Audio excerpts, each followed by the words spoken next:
I guess, questions. My bad, No, my bad. I can hear you now. What's up? No, I was thinking this morning, man. I was watching a movie, and I'm like, why is it so hard to go find 50 people who, like, are looking to fix their credit, dude? Why is that so difficult? Like, there's 300 million people. People are fucking dumb. No, but, like, if they're actively searching and I come up to you and say something, like, why is it all of a sudden just not, like, because it's attached to what I do is a scam. Like, it's still a credit fixing thing, right? I just don't get why it's so hard to find 50 to 75 people that are like, yo, help me. Like, what the fuck? Like, seriously, why is that so hard? They're out there. Cause then my thing is, right, like, the one homie I have, he's like, hey man, I don't know about putting my social security number, like, into these type of things, online, identity theft. And I'm like, what the fuck? You're broke. Your credit sucks. What the fuck are they going to steal? What are they going to steal? They don't want your shit. The only way they can steal your identity is if you have some identity to fucking steal. If you're broke and you have nothing, no assets, no anything, which if you did, you'd be covered because you'd have the protection or some shit or the money to do it. But, like, if you don't, what is your concern? It's not going to make anything worse. Holy shit, dude. No, it's not. Nobody wants your social security number. So you think more highly of yourself than what even a criminal does, because a criminal is going to, like, I guarantee you my identity's been stolen at least a few hundred times, but they can't do anything with it, like, because I have nothing to my name. My credit is still, like, just above a 620, maybe 630. So, nothing special. It was at, like, 520. I got it up, but, like, you're still not doing anything with that. If I can't go get a credit card or even get approved for that Amazon, like, discount thing when you go and order, then you're not going to be able to do anything with my name anyway. So go ahead and steal my identity. Here's my birth certificate as well. I don't understand why people are so scared. What is the fear that you actually have? Like, holy shit, dude. So it's like, my bad. One thing that you can tell them is, if they go to, like, Credit Karma or, Experian, that, like, if they go, how come they trust those companies? Because they can go exactly. What do they need to run your credit? Well, and, like, what validates them from, like, another company? Like, what makes that more? Even though they were hacked the other couple of years ago. Experian, T-Mobile, all these large companies, Target, all these large companies have. So, like, to sit there and say, or just to think that you can, like, be safe in this day, like, technically you're not, right? You're totally vulnerable with everything being online. I mean, our bank accounts are linked to our phones and all this shit, so you're technically vulnerable, but there's also ways to protect yourself, which any common sense thinking person can fucking search some shit and find that stuff. Like, it's not difficult to find. But then, I come to you in a conversation that you start saying, oh, dude, it just sucks, man. My credit sucks, or I can't do this, or I can't do that. So I try to give you some fucking value. And because it's not like, I don't know why it wouldn't hold any value. I'm basically saying it because you asked. Like, it's a scam, or it's not credible, or I don't want to give that type of information. What the fuck, man? Take a chance. Yeah. Like, at this point, your life is already shitty enough to be saying what you're saying, so, like, take a chance, right? Yeah. I don't know. I'm just trying to think, like, how do we go and seriously find just people who are looking to fix? Like, I'm seriously, like, stumped on that shit, dude. And it can't be just a numbers game, because it's like almost half. Actually, fuck that, dude. Like, 80% of Americans are dealing with bad credit. Like, there's no way it's any less than that number. So why is it so hard to just talk to people and fucking get that type of service going? I really don't get that shit, man. That's the key. Trying to find the best way to baby them into this handhold. They need the simplest handheld way. I just hate that the common answer is always, I've been looking, I've contacted a couple places, they're like $200 to $600, and I'm really not sure or 100% on it. That's literally the answer that I get every single time for, like, trying to fix their credit or doing whatever. So it's like, okay, cool. Well, how about this? I have this. It's like a solid, legit thing. I don't know, man. I'm such a loss at this point. We're less. We're $89. to begin. 89 is literally less than. I don't think it's the price.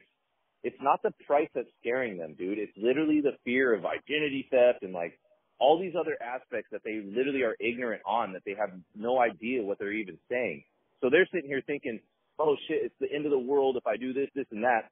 When in reality, it's the end of the world because you're not doing that shit. Like fucking, you're not correcting the issue. You're just stuck in the fucking dead rat race that you're in. I mean, at least take a risk, right? Like people go fucking throw money at a lottery. Just take the risk, man. Like unless you have some serious money or all this other shit, like there's really no risk to the identity theft. Like honestly, I think people overthink that shit. Right. That's just my opinion. One of the services that is included in the protection plan is actually LifeLock, which is identity theft protection. So that is definitely one rebuttal that can be used. It's like, well, why would a company that would try to, steal your identity be partnered up with an identity theft company? And they've seen LifeLock, they've seen the commercials. So, yeah, that's just proven. Hey, commercials are legitimate, right? I know. It's on TV. Commercials on TV are legitimate, right? You can look up lifelock.com. You can Google it. So maybe if you can say, hey, this is part of our service that you would have to pay for separately if you're so scared of that somebody wants your shitty 520 credit score and your $100 bank account. That's what I mean. Yeah. I bet if you did, because when I worked at the bank, man, there was, it wasn't a huge like bank, right? Bank of the West, like it's a fucking smaller branch of thing, but like regional, still huge though. I mean, from Nebraska to the West Coast, right? Like it's still a massive bank. But what I'm getting at is, when I was there, there was one account that had $1 million in it. That was it. One doctor that was banking with us had $1 million. He was the only one. Every other account that I saw on a daily was either a merchant account, so the money's coming in and going out just as fast. So technically they never have any fucking cash because it's just in and out, in and out, in and out on a daily. Or it's the everyday person getting their paychecks and stuff. No one ever had more than like $1,000 in there, dude. Literally. Yeah. No one. And I'm talking hundreds of accounts. But yet those are the ones who would be the most skeptical. And like that shit to me just like, there's no logic in that thought process. Like, what the fuck? Like, you have no money, but yet you're scared of trying some shit to get you money. That shit, I can't wrap my head around that crap. So then, when I talk to people like that, my conversation ends because technically you're fucking dumb. What the fuck, Oh my gosh, dude. It just doesn't make sense. People don't have to. Does not make sense to me. And so it's like, I see that, right, where no one has any money. Like, I bet you a higher percentage of people have less, like, $800 because they're spending. I mean, I know people. Not even 500. I'm not confident people have more than $500 in the bank, like a majority of Americans. No, exactly, I do right? the same thing. Even when I go to the ATM, when I go to the ATM of a bank or Chase or something, there's receipts all over the floor. I'll usually pick it up, or gas station. Yeah. I'll pick it up just to look at it, and I'll always see that they just withdrawn like $40, and then their balance is like $236 or something. Like, yeah. It's just something very like how do people live? And let's be real, I'm in Southern California, and so like I'm not naive to the fact that there are like stupid amounts of people that have stupid amounts of money. Like I get that shit, right? Like you can drive up this entire coastline and it's just nothing but $1 million homes, right? So like people got money. I know there's people that have money, but you drive inland about 45 minutes, right? And you get to like just like an hour away from the beach, and the entire fucking scenario kind of the whole over the tracks mindset, right? Like where like it goes from multi-million-dollar homes to just broke ass motherfuckers. I was watching a video. There's actually a couple of videos kind of like that out there. There's Adrian Broner, the boxer, and then who? Fat Boy SS. You know Adrian Broner? No, I know the Fat Boy though.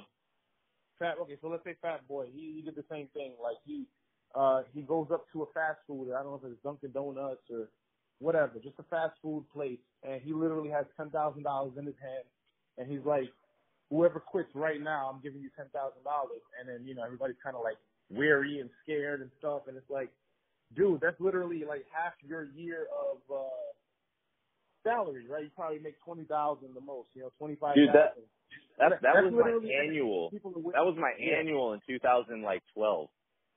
Like Yeah. I was literally making like 10 to 12 grand a year. So nobody took it, right? Nobody took it because they're Really? scared, like, wow, I'm not gonna have a job. First of all, you can take that $10K and either invest it, do something you want to do, or you might look for a better job. You're gonna Exactly. That's gonna last you half a year, right? That's literally half of your year's salary. So if you're smart. if you're smart, if you don't go do something dumb with it, like even if you would have just lived basically off of $10,000. Yeah, you don't change don't change nothing about your life. You keep paying the same bills and doing the same thing. That shit would last you a year. Right.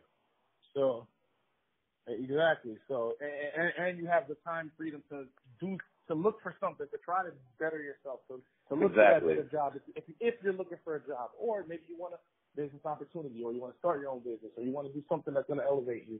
Right. But, well, there's a dude out here that I've been talking to. Like the business he was working at closed. So, you know, he was talking about how, like, he doesn't know and this and that, and he's, like, in his mid-40s and stuff, and so, like, obviously it's a little more difficult. And so just being who I am, like, just caring, I guess, or a good-hearted dude or whatever, you know, I'm like, hey, man, you know, maybe there's this and that. So I gave him my number, and we could figure out something. I don't know. I just figured I could help the guy. And so I sent him, you know, the Postmates thing, and I was like, look, bro, since you're searching for jobs on the full time right now, why not jump in the car, go do the Postmates for a little bit, and like just kind of make some money while you look for the other thing. Just use it as like a little in between, right? I mean, yeah, it sucks. It's not like something that you want to do, but like it's a little in betweener. And so he sends me back a message and he's like, oh, you know, I did some research and it looks like back in 2016 they had these type of reviews and this and that. And I was like, bro, I don't fucking care about the research. I don't care about the fucking reviews. What I'm saying is you get in the car, you go pick up this food and drop it off to this person. They're going to start paying you. And then that way you actually have a little bit of money so that you can like keep doing the searching and all this other shit. And it was literally every week he would be like, oh, I don't know what to do. And so I'm like, well, then try Postmates. And it's just that it literally never registered in his head that like things can be temporary or like just because you get a job doesn't mean you have to do it forever, right? Like just do the steps to like move your life forward in the direction that you're trying to fucking go. They talk about it, but no one ever fucking does it. And that I think is the most frustrating side of the whole thing. Like the only reason why I say or do anything towards you is because you either vocalize that you're like feeling this type of way or looking for something different. Otherwise, I don't give a shit what you do with your life. But if you come to me and you go, hey, man, I really don't know what to do. It seems like you're living pretty good, bro. Like, how can I help? Or, like, what can you do? Or how can I do what you do? And then I give you the advice, and then you just, like, turn it down and go away from it. It's like, then why the fuck did you ask? Or why the hell are you complaining about life then if you're not ever taking the steps to do something about it? I can't help you with that shit. Like, if you come to me, and you're like, yo, bro, like, you seem to have kind of a good outlook on life or, you know, you have life, you know, you're living it and stuff like that. I'm never going to say that I'm balling. Like, I'm not saying I'm fucking sitting with tons of money. I'm still living paycheck to paycheck, but I do it the way I want to do it because I'm trying to be happy in life. You don't hear me complaining that my life, you know, is shitty to other people and all this other thing. So, like, if I'm in a bad position, I'm going to do what I need to do to find the way out of that shit. I'm not going to, like, you know, go looking for someone to help me and stuff. And so, like, when these people actually come looking for the help and then I try to give you that help and you don't fucking do anything with it, but then you keep coming back to me every single week and complaining about how shitty your fucking life is, I'm sorry, I don't care anymore. Like, you're stupid because I could have given you what you needed, but you just, like, ignored the whole thing because you just can't open your fucking eyes and see something different. Man.